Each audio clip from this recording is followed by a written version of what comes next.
बोलो जयकारा बोल मेरे श्री गुरु महाराज की जय।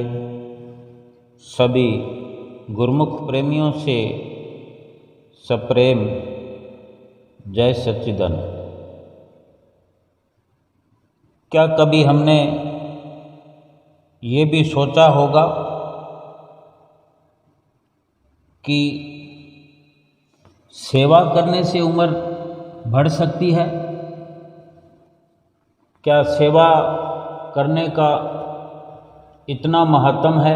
क्या इतना बड़ा लाभ सेवा का हो सकता है?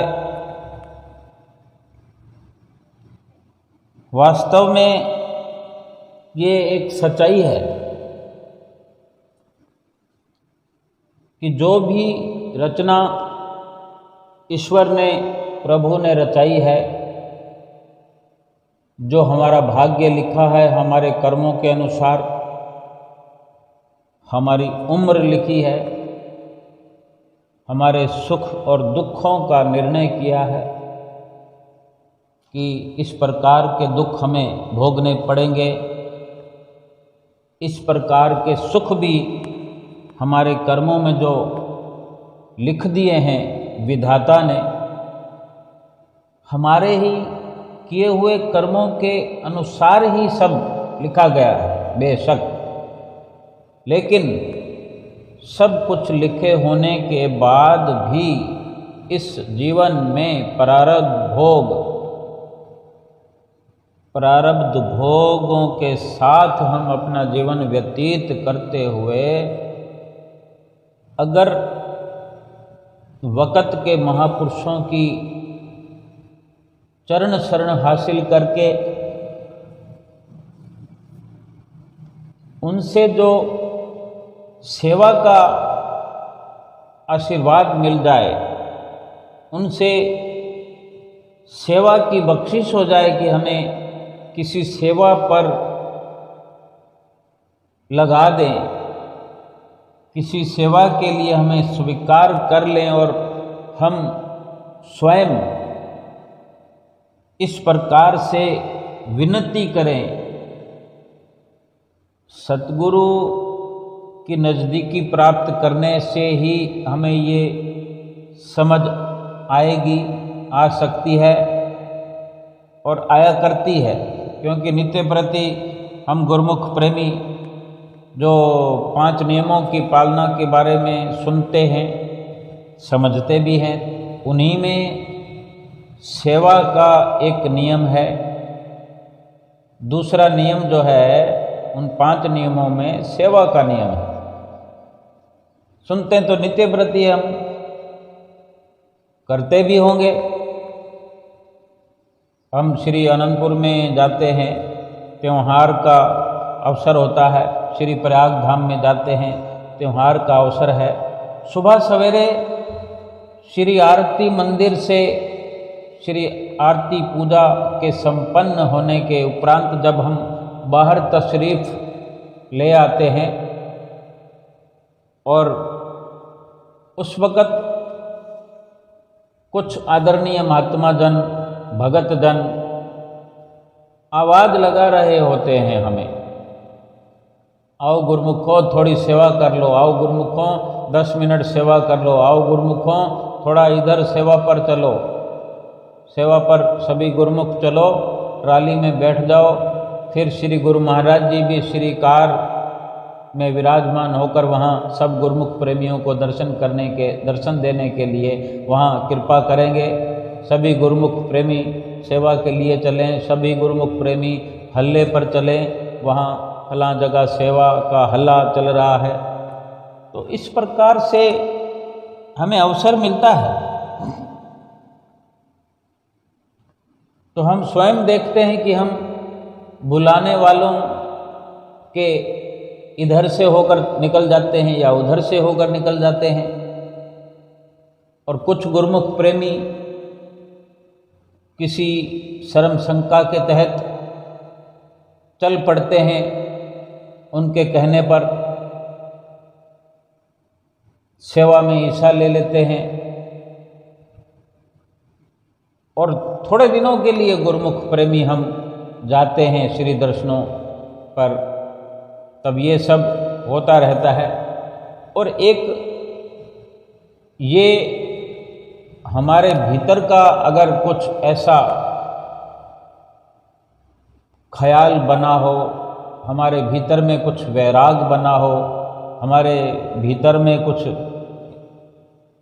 ऐसा ख्याल बनते हुए हमने एक धारणा बनाई हो कि बार बार ये विचार किया हो और बार बार ये प्रयास किया हो और एक चाहना हमारे अंदर पक्की हो जाए कि मैं सेवा करूं, मैं सेवा करूं, मैं सेवा करूंगा, मैं कुछ दिनों के लिए सेवा करूंगा। मन तो बहुत करता है मैं लंबे अरसे तक सेवा करूं, संसार की मजबूरियां हैं, घर परिवार की मजबूरियां हैं, इनकी जिम्मेदारियां हैं, लेकिन थोड़े दिनों के लिए तो सेवा का अवसर मुझे मिल ही जाए।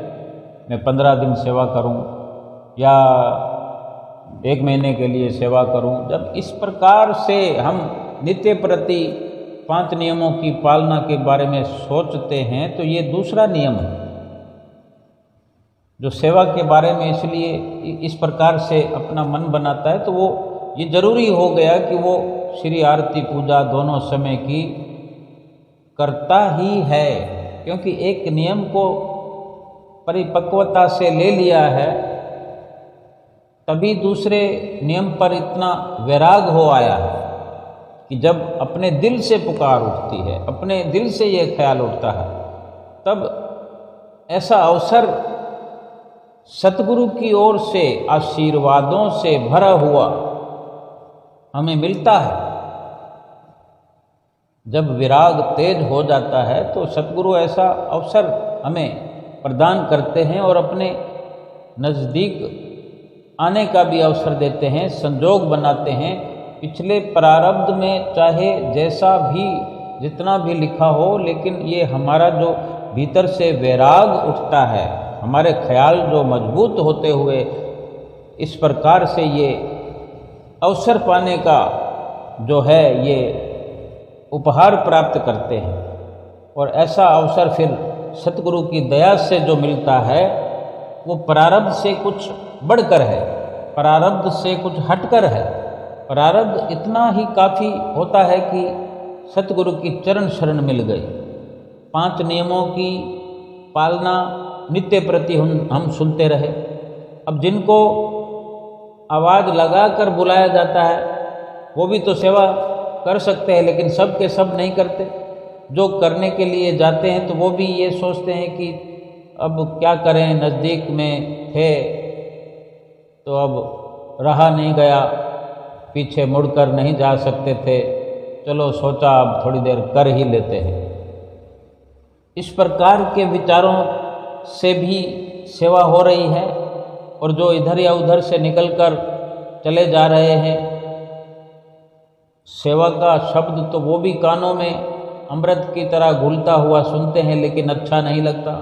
लेकिन एक ये विचार कि मुझे सेवा करनी है, मुझे सेवा करने को मिल जाए, सतगुरु कृपा करें, सतगुरु आशीर्वाद करें, मैं ऐसा अवसर प्राप्त करूं। मैं तो पूरा जीवन सेवा में लगाना चाहता हूं, लगाना चाहती हूं, लेकिन मजबूरी है। लेकिन फिर भी 15 दिन, 20 दिन, 1 महीना दर्शन भी करते रहें और सेवा भी करते रहें। ये ख्याल जब हमारे भीतर में पुख्ता हो जाता है तो सतगुरु की तरफ से अपनी एक बख्शिश होती है। प्रारब्ध से बढ़कर चाहते हैं तो सब कोई प्रारब्ध अपना बढ़ा सकता है, लेकिन जो ऐसी कोशिश करता है, जिसके भीतर ऐसा विराग उमड़ता है, उसकी कोशिश फिर कामयाब भी होती है, क्योंकि वो करना चाहता है, वो करने को तैयार है, वो आशीर्वाद प्राप्त करना चाहता है कि मुझे ऐसा अवसर मिले। और सतगुरु का आशीर्वाद तो सबके लिए है, लेकिन जो चाहता है उसको मिल जाता है। और फिर हम ये विचार करें, ये तो हमें अंदाज़ा हो ही जाना चाहिए कि हमने अगर ये ख्वाहिश की तो हमारी पूरी हो गई। लेकिन मांगा क्या? सतगुरु से सेवा की बख्शिश चाहिए, और सेवा तन और मन से होनी है। धन से करने वाले धन के लिए भी विराग पैदा करते हैं उनको वो भी अवसर मिलता है। आज इतने बड़े दरबार की रचना जो है यूं ही नहीं हुई, इसमें धन वाले, तन वाले, मन वाले सब के सब गुरुमुख प्रेमी ऐसे भरे पड़े हैं जो श्री गुरु महाराज जी से आशीर्वाद प्राप्त करने की होड़ में शामिल हैं।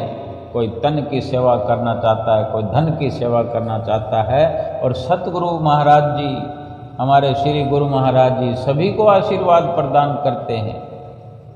और फिर जो इस प्रकार से सेवा बढ़ चढ़ कर हिस्सा प्राप्त करना चाहे तो फिर वो सतगुरु की निगाहों में, सतगुरु की नज़रों में उसका कितना बड़ा दर्जा हो जाएगा।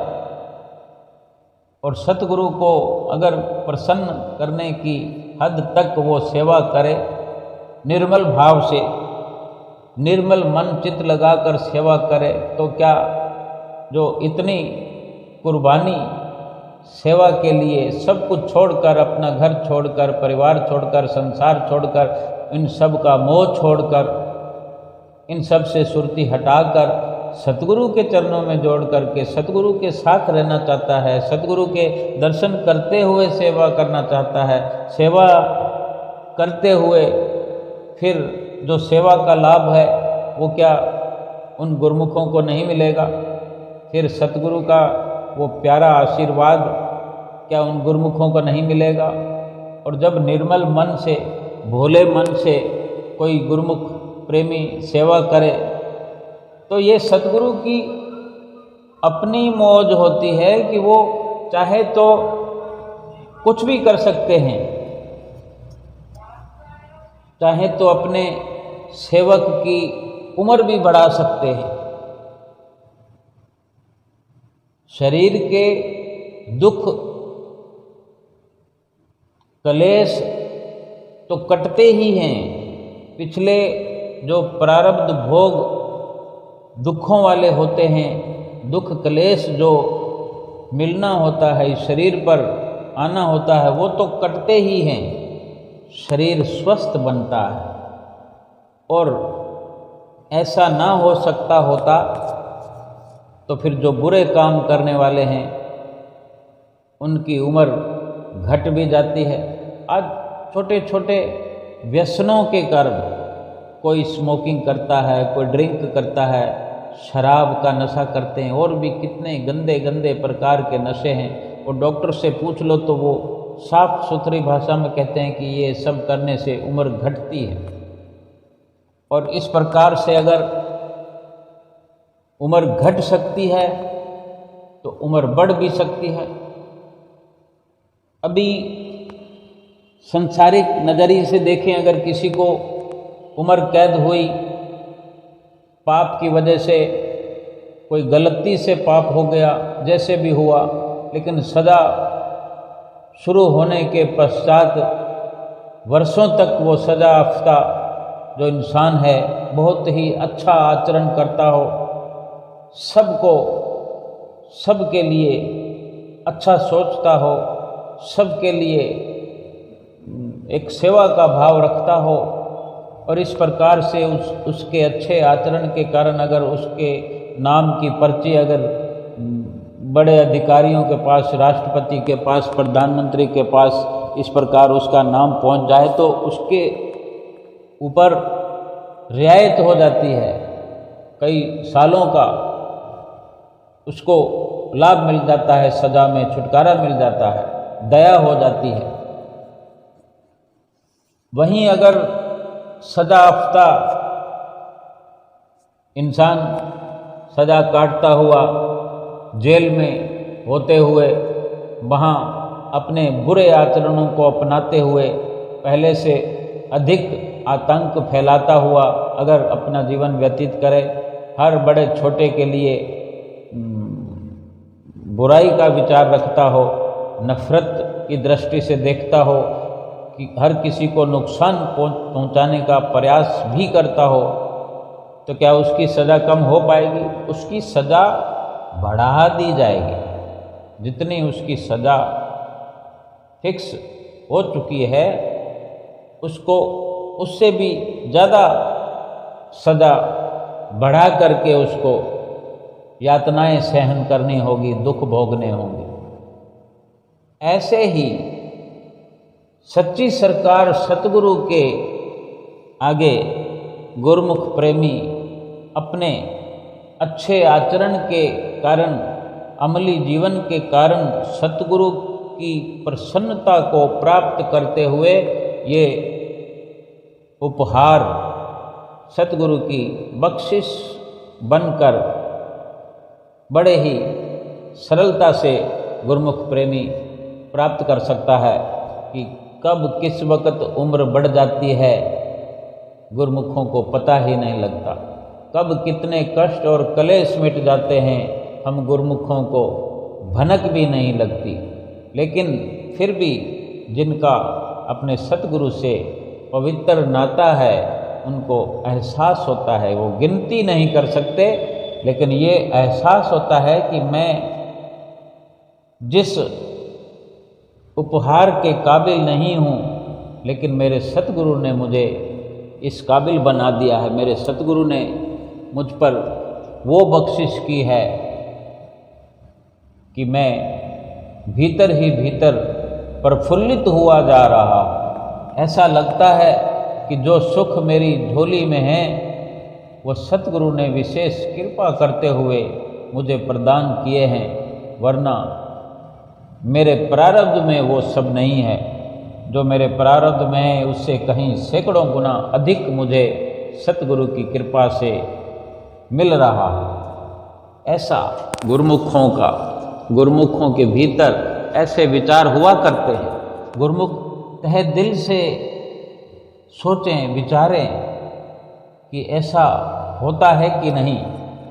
अगर ऐसा होता है तो उम्र का बढ़ना कोई बड़ी बात नहीं। एक पंचम पातशाही गुरु महाराज जी के समय की लीला है, काफ़ी पुरानी बात है, कई वर्षों पुरानी बात है कि एक प्रेमा नाम की भक्तानी हुआ करती थी जिसको ब्रेन ट्यूमर हो गया था। तो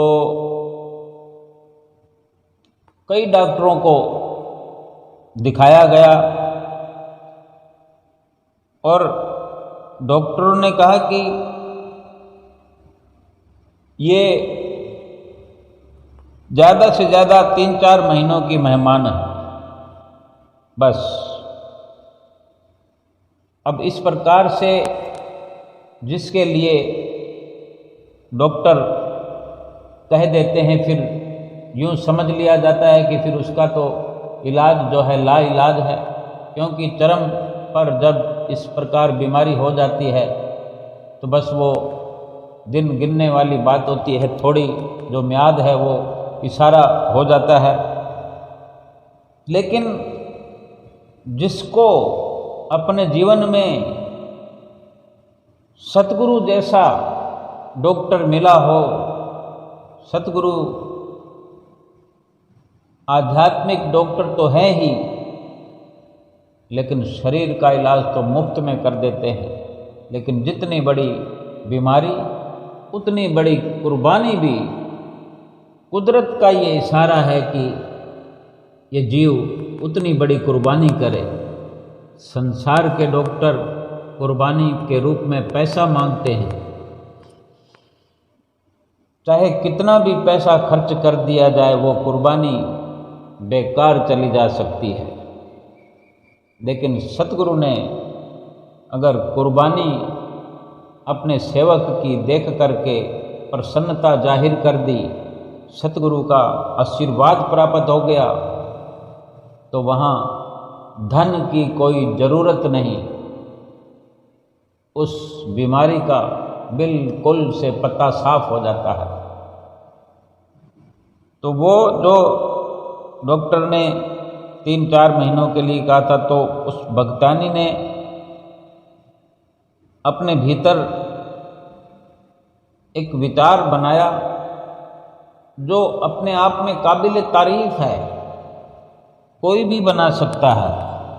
उस भक्तानी ने सोचा कि मेरे पास 3-4 महीने का ही समय है, डॉक्टर ने कह दिया, और उसने यकीन कर लिया कि मेरा जीवन अब समाप्त है। तो क्यों ना जितना समय है, 3 महीने है, 4 महीने है, वो गिनती से हटकर उसने अपनी अंतिम श्वास तक अपने आप को सतगुरु के समर्पित करने का पुख्ता विचार बना लिया। क्या सोचा अपने दिल में, और श्री गुरु महाराज जी से जाकर के हुजूरी में उनके माथा टेकते हुए अपनी सारी बात बता दी कि ऐसी ऐसी बात है स्वामी जी, अब मेरी ये इच्छा है कि जितने भी दिन मेरे बचे हैं, उसने महीने नहीं कहा कि 3 महीने के 4 महीने, यानी दिनों पर गिनती हो गई कि पूरे के पूरे दिन,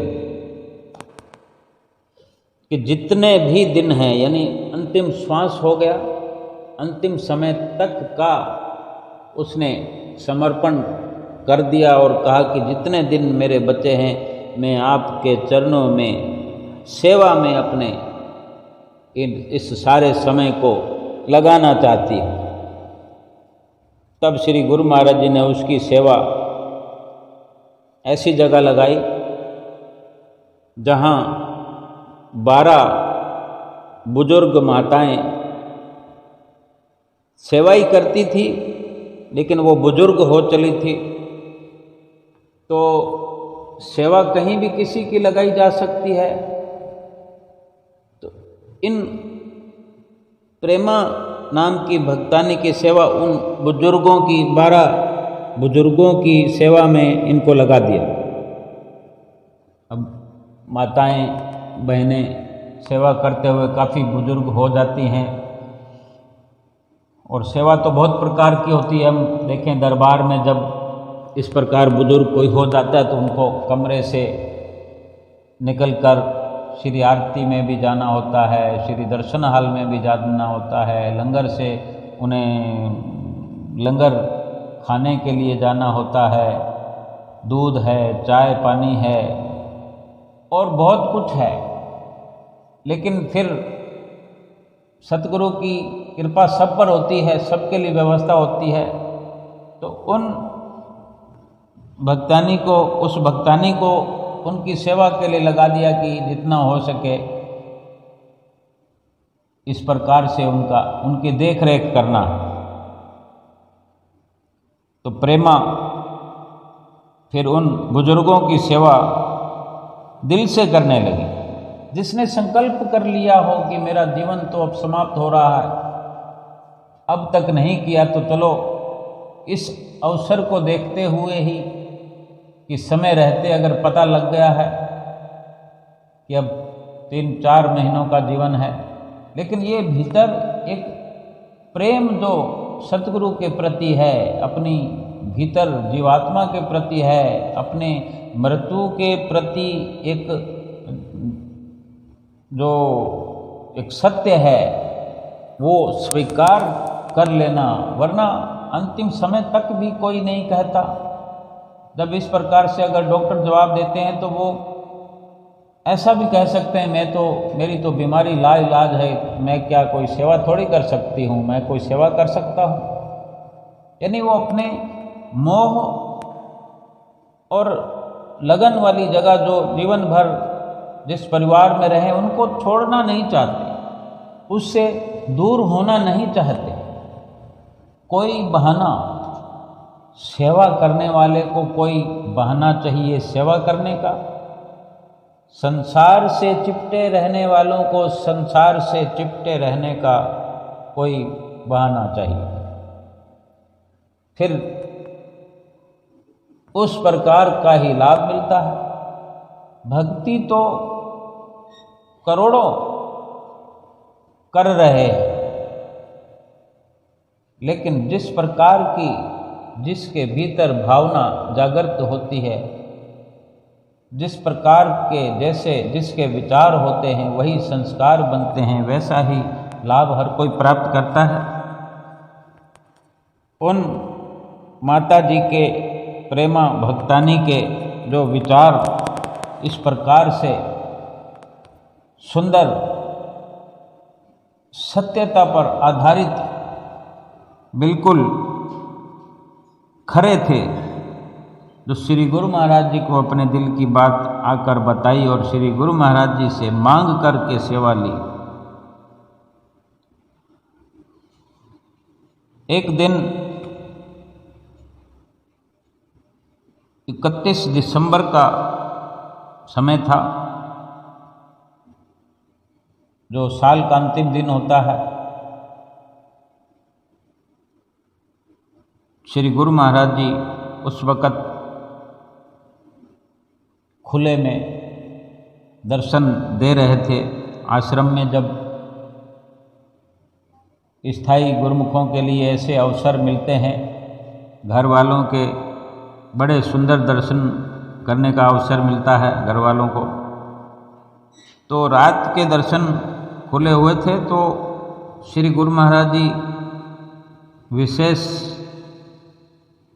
सबके लिए नहीं दर्शन थे, कमरे में कुर्सी पर विराजमान थे और सामने एक छोटी टेबल रखी हुई थी। तभी जब वो बुजुर्ग माताएं 12 माथा टेकने के लिए पहुंची, वहां बैठी थी, तब श्री गुरु महाराज जी ने पूछ लिया कि आप लोग प्रेमा की सेवा से खुश हो?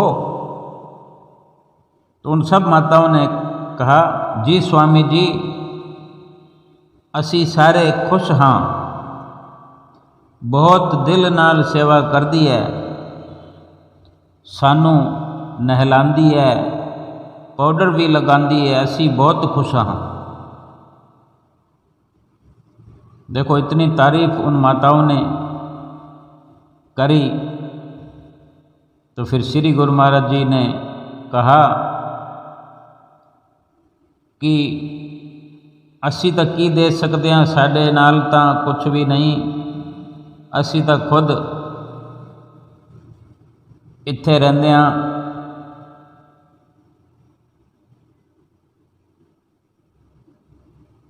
जब श्री गुरु महाराज जी ने कहा कि इसनू देव कुछ, तो सब ने कहा भी असी तो हम तो यहाँ रहते हैं, तो हमारे पास क्या है, अभी दरबार में रहने वालों के पास क्या है। हर किसी के पास बहुत कुछ होता है, ये तो महापुरुष जानते हैं और समय समय पर हमें आगाह भी करते हैं। हम हैरान हो जाते हैं कि क्या हमारे पास इतना कुछ है, लेकिन हम खुद नहीं समझ पाते। श्री गुरु महाराज जी कहते हैं, तुम्हारी उम्र तो तुम्हारे पास है कि नहीं? तुम्हारे पास उम्र तो है। तो वो बुजुर्ग माताएं कहती हैं कि हम समझे नहीं, आप क्या कहना चाहते हो हमसे, असी मतलब नहीं समझे तुहाडा। तो श्री गुरु महाराज जी ने कहा, तुसी चाहो तो तुहाडी उम्र विचों कुछ हिस्सा इसनू दे सकते हो। अब वही बात हो गई कि जो उस माता ने श्री गुरु महाराज जी से वर्णन कर दिया था कि ऐसी ऐसी बात है, जितना समय है अब मैं सेवा में लगाना चाहती हूँ। अब थोड़ा समय सेवा भी हो गई और देखो मौजवश ये महापुरुषों की प्रसन्नता है। हम जितनी मांग करते हैं उससे कितना अधिक वो चाहें, वो उनकी प्रसन्नता, वो कुछ भी दे सकते हैं। वो स्वयं जगदीश्वर है, सर्वेश्वर है, वही परमेश्वर है। तो देखो, जिनकी वो सेवा कर रही है उन्हीं से रिप्लाई करवाना चाहते हैं। उन्हीं से आपस में उनका पिछला प्रारब्ध है, कुछ ना कुछ संजोग है, लेकिन एक यहाँ पर नया कीर्तिमान बनाते हुए श्री गुरु महाराज जी ने, पंचम पातशाही जी ने एक नया एक कीर्तिमान बनाकर दिखाया, एक अजब गजब लीला रचा दी। जब सब बुजुर्ग महिलाओं से ये कहा कि तुम्हारे पास उम्र तो है अपनी, वो तो तुम्हारे पास है, फिर वो समझ तो गई, कुछ कसमकस में पड़ी तो आपस में कुछ बात करने लगी, बात समझ में भी आई और फिर मन भी बनाया। फिर श्री गुरु महाराज जी का इशारा जब समझ में आ गया तो श्री गुरु महाराज जी से विनती करी महिलाओं ने, 12 महिलाओं में आपस में ये सलाह करके विनती करी कि ठीक है, हम तैयार हैं। और कहते हैं, वो महिलाएं कहती हैं कि हम अपनी उम्र में से 2-2 साल प्रेमानु देंदे हाँ, मतलब हमने 2-2 साल अपने उम्र के प्रेमा को दिए। तब श्री गुरु महाराज जी ने, पंचम पातशाही गुरु महाराज जी ने ऊपर की ओर इशारा, ऊपर की ओर दृष्टि की, आकाश की ओर देखा और जो सामने टेबल रखी थी, जब भगवान की ओर इशारा करना होता है या भगवान की कोई बात करनी होती है या भगवान पर छोड़ना पड़ता है या भगवान से कोई फरियाद करते हैं तो इशारा हमारा ऊपर की ओर होता है। हम कमरे में बैठे होते हैं तो भी ऊपर की ओर होता है, कहीं भी बैठे होते हैं हम दोनों हाथों को ऊपर की ओर कर देते हैं, यानी उसकी कृपा पर, उसकी मेहर पर हम अपनी आस्था रखते हुए उस पर फैसला छोड़ देते हैं। श्री गुरु महाराज जी ने भी वैसा ऊपर की ओर देखते हुए फिर सामने रखी टेबल पर थोड़ा जोर से हाथ मारा और साथ में फरमाया कि जा प्रेमा, 24 साल तेनू कुछ नहीं हो सकता, साड़ी गारंटी है। तो समझ लो 24 साल तक उस प्रेमा भक्तानी को कुछ भी नहीं हुआ।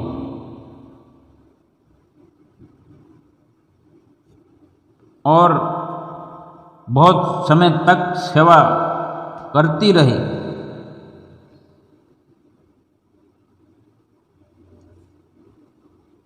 उन बुजुर्ग महिलाओं में से एक की उम्र 2 साल ही बची थी। जैसे सब ने 2-2 साल की उम्र का अपना संकल्प दोहरा दिया था, तो एक की उम्र समझो कि 2 साल ही बची थी। और आज 31 दिसंबर को संकल्प कर दिया उसने सभी महिलाओं के साथ, सभी माताओं के साथ जो अपने अपने 2 साल दिए, और जिसके 2 साल ही कुल बचे हुए थे वो दूसरे दिन ही अंतर ध्यान हो गई, वो सतगुरु के चरणों में लीन हो गई। और फिर इस प्रकार से उस माता के, उस भक्तानी के जिसने अपने 2 साल देते हुए अपने आप को सतगुरु के चरणों में पहुंचा दिया, उसकी अंतिम यात्रा बड़ी धूमधाम से निकाली गई। बैलून लगाकर, गुब्बारे लगाकर उसकी अर्थी पर सजाए गए और श्री दरबार के जो स्थान पर दाह संस्कार किया जाता है, इस प्रकार बड़े धूमधाम से उसको वहाँ पहुँचाया गया और दाह संस्कार किया गया। ये मेरे सतगुरु का स्वर्णिम उपहार नहीं है तो क्या है? क्या हमारे पास समय है इतना कि हम विचार करें कि सेवा श्री दरबार की खुश नसीब ही पाते हैं। करते करते सेवा अपना जीवन सफल कर जाते हैं। सेवा के बारे में बड़ा उच्च विचार होना चाहिए। ये जरूरी नहीं कि हमें पता लगेगा कि 3 महीने का समय रह गया है हमारा। ये जो हमने लीला को देखा, ये हमारे लिए इशारा है। सतगुरु ऐसी लीला रचाते हैं, ऐसी रचना रचाते हैं, किसी एक के माध्यम से लाखों करोड़ों का सौभाग्य बनाते हैं। हमारा ये कर्तव्य है कि वक्त रहते सेवा के महत्व को समझें। सेवा से कितना लाभ होगा इसका आंकलन न करें, इसका जोड़ बाकी हिसाब न करें, बल्कि अथाह दुखों का पिटारा लेकर हम इस दुनिया में रह रहे हैं। जाने कब कौन सा पर्चा खुल जाएगा, कब कौन सी घंटी बज जाएगी, कौन सा दुख ऐसा आएगा। कोई हमें डॉक्टर ये इशारा करे, कोई वैद्य हमें इशारा करे, या कहीं हमें स्वप्न आए कि अब थोड़ा समय रहा है, और तब हमें ये चेतना आए। उस अवसर की इंतज़ार नहीं करनी है, और अभी से ये विचार अपने भीतर में, ऐसा विराग अपने भीतर में खड़ा करना है, कायम करना है। अपने सतगुरु के चरणों में ये विनती करना है कि मुझे आपके हुक्म से सेवा करना है, मुझे आपकी नज़दीकी में सेवा करना है, मुझे आपके श्री दर्शन करते हुए सेवा करना है, मुझे आपके साथ रहना है। संसार के साथ बहुत रह लिया, कोई भी संसार में रहकर कोई कसर नहीं छोड़ रहा, बहुत हो गया। अगर थोड़ा समय, क्या हम 15-20 दिन भी सेवा के लिए नहीं निकाल सकते? क्या 1 महीना भी सेवा के लिए नहीं निकाल सकते? चाहें तो सब कुछ हो सकता है। हम जब लाभ की जो गहराई है, उस लाभ की गहराई को नहीं समझेंगे, तब तक लाभ प्राप्त करने की लगन हमारे भीतर पैदा नहीं होगी। इतने वर्षों से इस संसार के अंदर हम दुख और सुख दोनों ही सहन कर रहे हैं। थोड़ा अगर सतगुरु के साथ रह लेंगे, उनकी नज़दीकी में रह लेंगे, महापुरुषों के वचन तो हम सुनते ही हैं, नित्य प्रति सुनते हैं, और कहते हैं कि हमारे घर का हिस्सा है। महापुरुष भी फरमाते हैं, गुरुमुख भी ये मानते हैं कि हम भोग न लगाएं जब तक हम खाते नहीं हैं। कोई नई वस्तु लाते हैं तो सतगुरु के अर्पण करते हैं, कोई भी कार्य करते हैं तो अपने सतगुरु के आशीर्वाद से करते हैं। सब कुछ हम करते हैं। हम भोग अगर लगाएं तो उसमें से क्या हर्जा होता है? कुछ घटता तो है नहीं। कोई वस्तु हम ला करके अर्पण करें, सतगुरु के चरण छुआएं, तो सतगुरु इस्तेमाल तो नहीं करते, लेकिन हमारे ये भाव बना रहता है, उनकी याद बनी रहती है। ये एक पवित्र निर्मल मन की ये विचारधारा है। तो इसी के चलते हमारा दिल, हमारे चित्त में ये ख्याल भी तो आना चाहिए, जहाँ हमारे सतगुरु रहते हैं वहाँ उनके साथ थोड़े दिन गुजार के आना चाहिए। क्या हमारे बच्चे जब बाहर रहते हैं, पढ़ते हैं, फिर उनकी शादी हो जाती है, उनका जो जीवन नया शुरुआत होता है वो बाहर के ही बन के रह जाते हैं। यहाँ तक कि विदेश तक बच्चे चले जाते हैं, वहीं के होकर रह जाते हैं, वहीं की नागरिकता ग्रहण कर लेते हैं। तो माता पिता वहाँ इतनी दूर, हजारों किलोमीटर दूर चल कर के उनको मिलने के लिए जाते हैं। और यहाँ हिंदुस्तान में रहने वाले भी 1000 किलोमीटर, 1500 किलोमीटर